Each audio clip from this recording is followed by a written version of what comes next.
नालायक पति। सरिता एक समझदार और खूबसूरत लड़की थी। उसके माता पिता ने बहुत लाड प्यार से पाला था। सरिता को अपनी पलकों पर बैठा कर रखते थे। सरिता भी अपने माता पिता को बहुत ज़्यादा चाहती थी।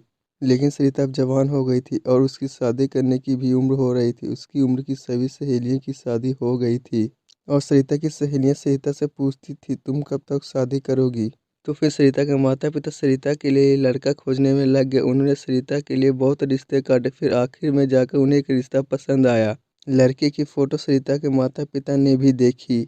उसके बाद लड़के की फ़ोटो सरिता को भी दिखाई तो सरिता ने कहा, जब आपको पसंद है तो मुझे भी पसंद है। तो सरिता के माता पिता ने कहा, हमें तो पसंद है, तो चलो ये रिश्ता पक्का करते हैं। तो फिर सरिता के माता पिता लड़के के परिवार वाले से मिले और फिर रिश्ता पक्का कर लिया। पहले तो उनकी सगाई हुई और सगाई के कुछ ही समय बाद उनकी शादी भी हो गई। शादी के बाद कुछ समय तक सब कुछ ठीक रहा। उसके बाद पहले जैसा कुछ नहीं रहा। सरिता का पति शराबी और निकम्मा निकला। सरिता को यह बात शादी के बाद पता चली। शादी के बाद रोज सरिता का पति शराब पीकर घर आता था। उसके बाद सरिता को मारता पीटता था और शराब पीने के लिए पैसे मांगता था। अगर सरिता पैसे नहीं देती तो सरिता के गहने लेकर चला जाता था और उस गहने को बेचकर उस पैसे से शराब खरीदकर शराब पिया करता था। इतना होने के बाद भी सरिता ने अपने पति को नहीं छोड़ा था और न ही अपने माता पिता को यह बात बताई। फिर भी सरिता के माता पिता को सरिता के पति के बारे में सब कुछ पता चल गया था। उसके बाद सरिता के माता पिता ने सरिता को बहुत समझाया कि अपने पति को छोड़ दे, कब तक तू उसके हाथों से मार खाती रहेगी। तो सरिता ने कहा, कैसे मैं छोड़ दूँ,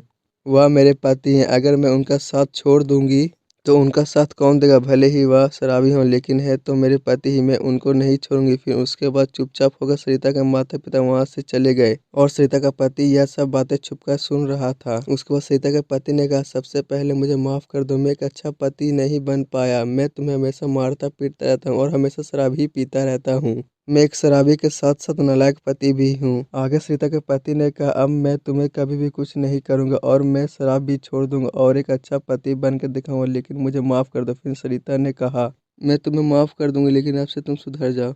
आशा करता हूँ आपको कहानी अच्छी लगी होगी। कहानी के बारे में अपनी राय कमेंट बॉक्स में बताएं। साथ साथ हमारे चैनल को लाइक और सब्सक्राइब करना मत भूलिएगा। धन्यवाद।